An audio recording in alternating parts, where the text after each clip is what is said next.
Assalamualaikum warahmatullahi wabarakatuh. Kami dari kelompok 2 yang beranggotakan saya sendiri Embun Daudini dan kedua rekan saya Fitriatul Zahro dan Luciana Permaini.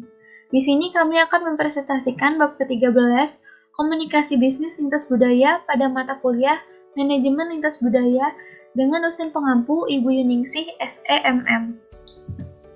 Bab ini dibagi menjadi 4 subkonsep utama. Yang pertama adalah sebuah model komunikasi, kedua, bentuk komunikasi dalam praktik bisnis, ketiga, bahasa selama pertemuan bisnis, dan yang keempat adalah hubungan manajemen tatap muka lintas budaya.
Selanjutnya adalah teori komunikasi. Teori pertama di sini didapatkan dari penelitian yang dilakukan oleh Palo Alto Group yang mengusulkan bahwa komunikasi manusia itu tidak menekankan pada si pengirim dan si penerima atau pesan komunikasi, tetapi pada keseluruhan sistem komunikasi yang terlibat, termasuk jaringan hubungan yang tidak dapat diputus.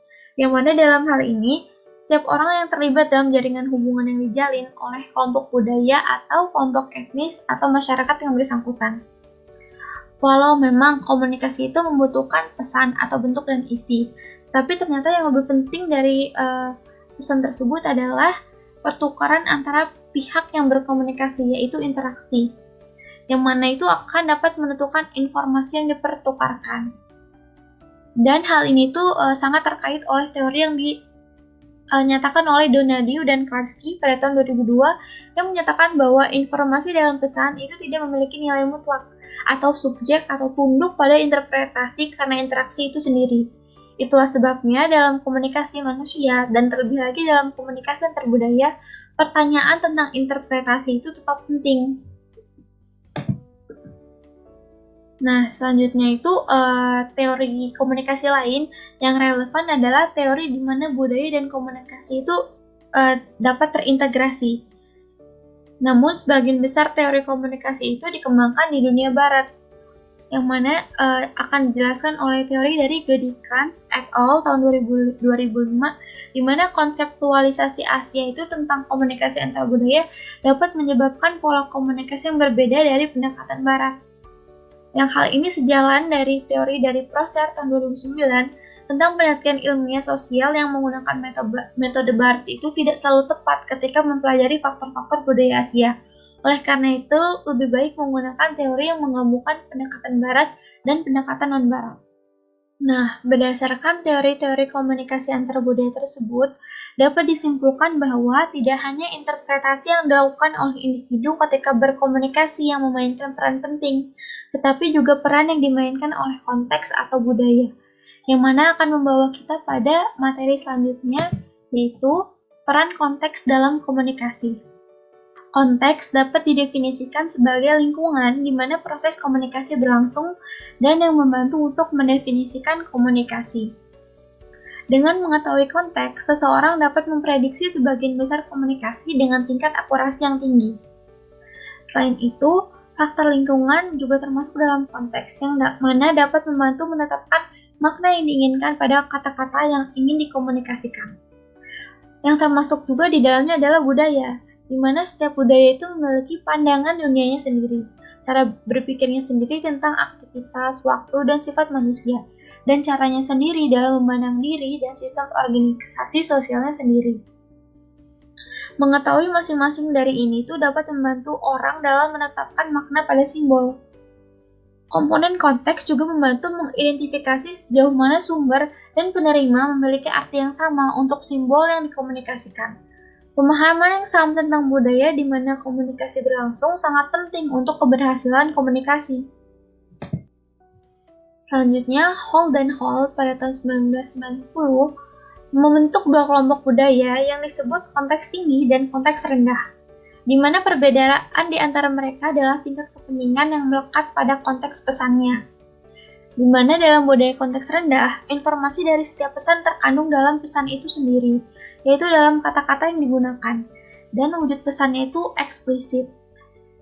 Lalu dalam budaya konteks tinggi, sebagian besar informasi itu terkandung dalam konteks di mana pesan dikirim, yaitu dalam hubungan antara orang-orang yang terlibat dan situasi di mana orang berkomunikasi, dan pesannya tersirat.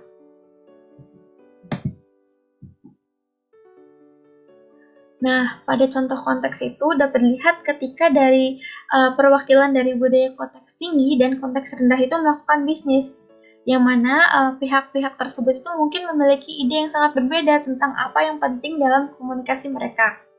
Misalnya itu ketika orang Swiss dan orang Jepang bertemu, di mana mungkin orang Swiss itu mungkin lebih suka langsung ke pokok permasalahan dan memulai berbisnis. Sebaliknya, orang Jepang memilih untuk tidak berbicara langsung tentang bisnis yang ada, namun akan memulai pembicaraan tentang hal-hal umum dan tentang kehidupan secara umum sebelum melakukan proses bisnis. Nah, pada contohnya itu, mengenai konteks budaya ini kan dapat dilihat nih pada orang Swiss yang ditempatkan pada kelompok konteks rendah dan orang Jepang yang ditempatkan pada kelompok konteks tinggi. Di mana dapat dilihat nih bahwa kedua budaya ini sangat bertolak belakang dan terletak di ujung ekstrim dari sebuah kontinum pada gambar berikut. Aspek lain dari proses komunikasi yang diangkat oleh Hall yang sering diabaikan tetapi juga penting dalam hubungan antar budaya adalah apa yang disebut dengan proxemics atau proxemic. Nah, jadi proxemic dan budaya. Istilah proxemic atau proxemics ini diciptakan oleh Hall tahun 1966 untuk menggambarkan studi tentang bagaimana orang memandang ruang sosial dan ruang pribadi mereka. Hall berpendapat bahwa kesadaran akan perbedaan antar budaya berkaitan dengan proxemics sangat diperlukan ketika berinteraksi dengan budaya lain. Proxemic ini memerlukan kemampuan untuk mengolah pesan diam yang dikomunikasikan melalui jarak yang memisahkan orang-orang ketika mereka berinteraksi, serta dalam hal indera seperti sentuhan, penciuman, penglihatan, dan suara. Kerangka budaya yang berbeda mendefinisikan informasi yang diterima oleh indera fisik kita, tidak hanya dalam hal apa yang dapat dirasakan, tetapi juga dalam hal apa yang dapat dihilangkan. Nah, selanjutnya, terdapat ruang pribadi yang dicirikan oleh zona tak terlihat dengan batas-batas yang jelas. Ruang ini adalah semacam wilayah pribadi, zona perlindungan, atau bahkan pertahanan. Faktor utama yang mempengaruhi ruang pribadi ini adalah jenis kelamin, usia, kepribadian, tingkat simpati terhadap individu yang bersangkutan, situasi di mana individu dihadapkan, dan juga budaya yang terlibat. Selanjutnya, Kores tahun 1988 melaporkan investigasi yang dilakukan oleh Hall pada tahun 1966 dan 1969 dan Watson pada tahun 1970 mengenai perbedaan antar budaya berkenaan dengan gagasan ruang pribadi. Hall menyatakan bahwa jarak antar individu terkait dengan preferensi masing-masing budaya berkaitan dengan input sensorik yang digunakan. Setiap budaya memiliki preferensi untuk reseptor sensorik tertentu. Sedangkan pada penelitian Watson membandingkan jarak antara orang-orang dalam percakapan dalam budaya yang berbeda dan membuat peringkat berdasarkan perbedaan ukuran ruang pribadi mereka. Skala ukuran tersebut dapat dilihat pada gambar berikut, di mana pemeringkatan dari kecil jarak pribadi yang kecil ke jarak pribadi yang besar dapat dilihat pada setiap negara di dunia itu berbeda-beda. Selain itu, prospek ini juga berhubungan dengan tempat orang berpindah dan tempat mereka bekerja. Dan penelitian mendukung hipotesis bahwa jika ruang pribadi seseorang dilanggar itu, maka dapat mengganggu komunikasi karena adanya peningkatan kecemasan. Pada contohnya yaitu dapat dilihat saat para manajer itu mempertimbangkan konsep ruang pribadi ketika melihat organisasi kantor dan penataan meja karyawan, yang mana adalah upaya untuk mempertimbangkan prospek ini, yang mana dapat memperlancar komunikasi dan dengan demikian dapat menjalankan bisnis secara efisien. Selain itu, komunikasi juga mengacu pada proses pertukaran yang bermakna di mana informasi verbal dan non-verbal dibagikan melalui pesan dan dapat mengambil banyak bentuk. Selanjutnya ada bentuk komunikasi dalam praktik bisnis. Tabel ini merupakan tabel channels of business communication yang dapat dilihat pada slide berikut.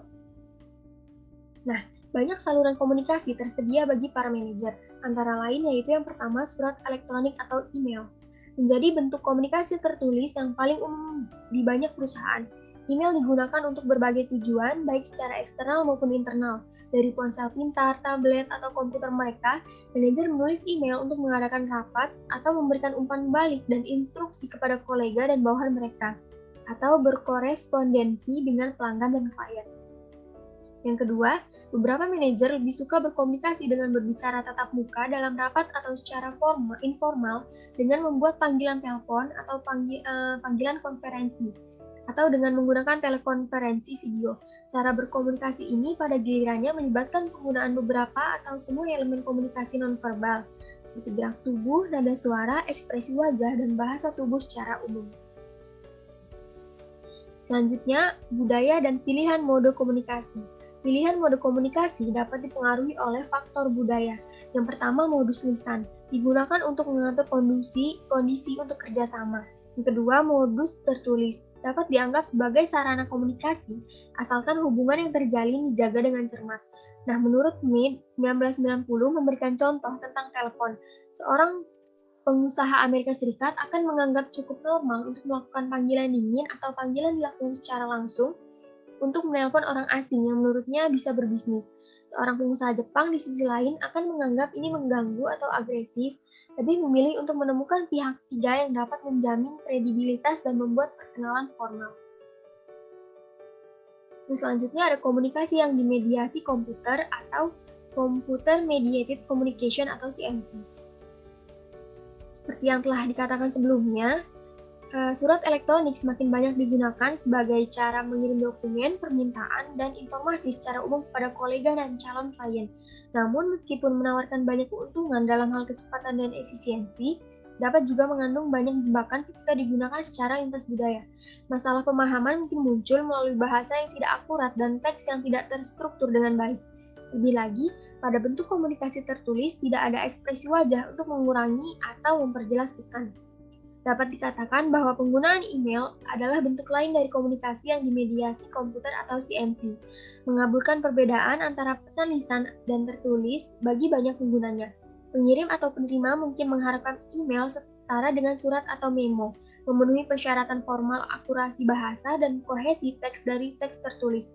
Pengirim atau penerima lain bagaimanapun mungkin menganggap pesan yang dikirim sebagai awal atau kelanjutan dari percakapan tertulis dari utas pesan. Harapan yang berbeda tersebut, baik intrakultural maupun interkultural, perlu dikenali dan dikelola oleh pihak-pihak yang berkomunikasi. Namun, CMC dapat membantu mengurangi perbedaan karena pengirim dan penerima secara teori memiliki waktu untuk merenungkan dan mendiskusikan proses saat mereka berkomunikasi. Perbedaan harapan dan perilaku yang dihasilkan baik dalam konteks intrakultural dan antar budaya dibahas dalam tinjauan literatur, di mana Waldvogel 2001 menemukan bahwa banyak perbedaan gender dalam interaksi tatap muka dibawa ke CMC dan bahkan ditekankan ada bukti bahwa perempuan dan laki-laki berkomunikasi dengan cara yang berbeda di internet.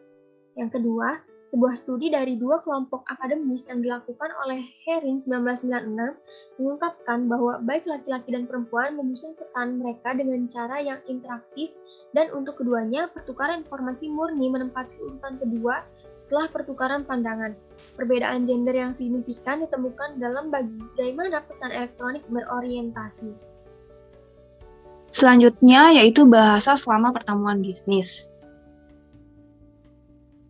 Pembahasan sebelumnya mengasumsikan bahwa kedua perwakilan bisnis dapat berkomunikasi meskipun bahasa ibu mereka berbeda. Ketika ini tidak memungkinkan, sejumlah cara atau opsi muncul dengan sendirinya, yaitu yang pertama, kedua belah pihak dapat bersikeras menggunakan bahasa ibu mereka saat berkomunikasi, yaitu dengan menggunakan translator atau penerjemah. Nah, yang kedua, salah satu dari kedua pihak bicara menggunakan bahasa ibu lawan bicaranya. Selanjutnya yaitu bahasa Inggris, bahasa yang netral. Nah, sejarah menunjukkan bagaimana penggunaan lingua franca atau bahasa umum sangat diperlukan untuk perkembangan perdagangan di banyak bagian dunia.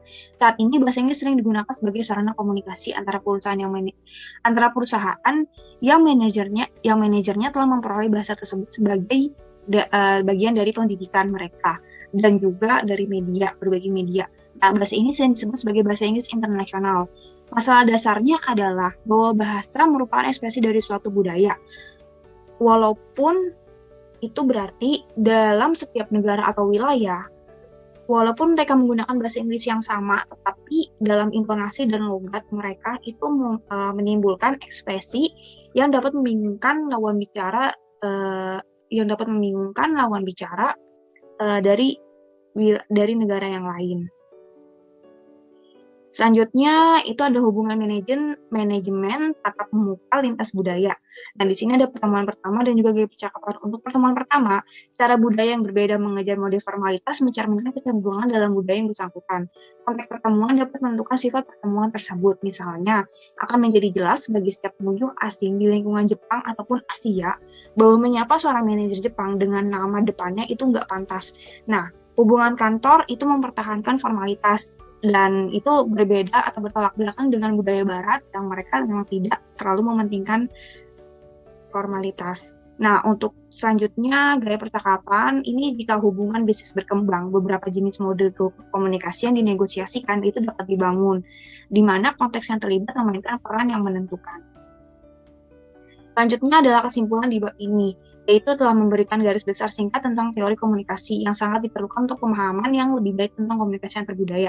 Sekalipun bahasa tetap menjadi faktor dominan dalam situasi komunikasi, ada elemen lain yang ikut bermain termasuk konteks proksemik dan ekspresi wajah. Bahkan jika mereka berbagi bahasa yang sama atau bahasa Inggris semakin banyak digunakan dalam bisnis non-penutur asli, lawan bicara mungkin masih mengalami masalah karena latar belakang budaya mereka. Perkembangan komunikasi yang dimediasi komputer atau seluler khususnya mengubah cara orang berkomunikasi. Banyak contoh yang diberikan dalam bab ini, kemungkinan pemahaman yang lebih baik tentang kerangka baru komunikasi bisnis antar budaya. Selanjutnya adalah review jurnal dengan penerbit Jurnal Lini Masa Volume 3 nomor 1 Januari 2020 dengan penulis Yulia Segarwati dan Alma Dina Rahmaniar dengan judul Etika Komunikasi Bisnis Budaya Italia pada Perusahaan Leovins di Indonesia. Yang pertama adalah latar belakang jurnal. Komunikasi merupakan salah satu hal yang harus diutamakan dalam melakukan sebuah bisnis. Dengan adanya suatu komunikasi, kita dapat melakukan pertukaran ide dan informasi yang akan menunjang bagi tujuan perusahaan yang kita miliki. Menggunakan suatu komunikasi yang baik akan memunculkan suatu hubungan yang baik dengan relasi di dunia bisnis. Komunikasi efektif juga akan memberikan dampak positif bagi kemajuan perusahaan atau bisnis yang sedang dilakukan. Komunikasi dan budaya merupakan suatu hubungan timbal balik, begitupun proses bisnis. Perbedaan budaya mempengaruhi kita dalam melakukan proses komunikasi dengan lawan bicara. Dalam bisnis, kita perlu memahami etika bisnis yang tentunya berdasar dari kebudayaan yang dimilikinya. Di era globalisasi saat ini, banyak perkembangan bisnis yang dialami oleh negara kita. Banyaknya bermunculan perusahaan asing yang tentunya menuntut kita untuk mampu mengenal komunikasi lintas budaya dan etika bisnis perusahaan-perusahaan asing. Pengertian lintas budaya dalam hal ini bukanlah semata-mata budaya asing atau internasional, tetapi juga budaya yang tumbuh dan berkembang pada masing-masing daerah dalam cakupan wilayah suatu negara.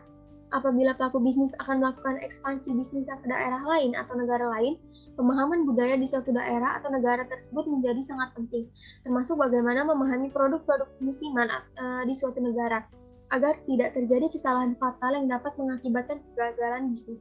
Dalam konsep komunikasi, terdapat etika komunikasi yang perlu dipenuhi ketika seorang bisnis berkomunikasi dengan rekan bisnis lainnya dari budaya yang berbeda. Etika adalah standar-standar moral yang mengatur perilaku kita, bagaimana kita bertindak dan mengharapkan orang lain bertindak. Di era kemajuan teknologi atau yang biasa disebut di era 4.0 ini, dengan berbagai macam teknologi yang memudahkan kita untuk dapat berkomunikasi melalui jaringan internet, tidak lantas membuat kita dapat mengesampingkan komunikasi secara langsung atau tatap muka yang kenyataannya hingga saat ini masih menjadi cara komunikasi yang paling efektif, terutama dalam dunia bisnis. Selanjutnya yaitu tentang perusahaan Leo Fins. Dimulai dari tahun 1954 di kota Turin, Italia. Awalnya produksi itu dikhususkan untuk penggantian silinser untuk motor 2 tak dan 4 tak. Produk tersebut masih dikenal sampai saat ini juga dan dipasarkan dengan menggunakan merek Cito dan Cito Plus. Seiring berjalannya waktu, proses produksi meningkat dan memiliki berbagai macam model knalpot untuk motor jalanan, off-road, dan skuter dikenal di seluruh dunia dengan merek Leo Fins.